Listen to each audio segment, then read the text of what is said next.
ওই দেখেন দুলছে হচ্ছে।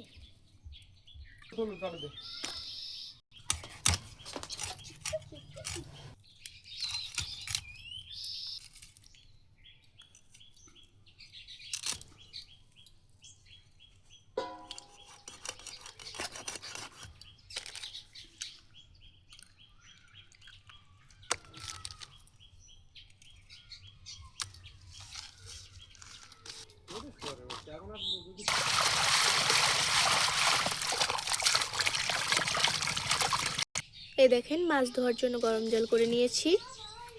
এই মাছগুলো পুকুর থেকে ধুয়ে এনেছি, এবার গরম জল দিয়ে আবার ধুয়ে নেব।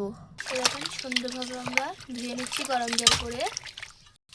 দেখেন ফেলে নিয়েছি, এবার এটাই ঠান্ডা জল দেব। আর দেখেন ঠান্ডা জলে আমরা ধুয়ে নিচ্ছি। ব্যাস ব্যাস, মাছ ধোয়া শেষ। এবার নিজের আইটেমে রান্না করে খেতে পারবেন।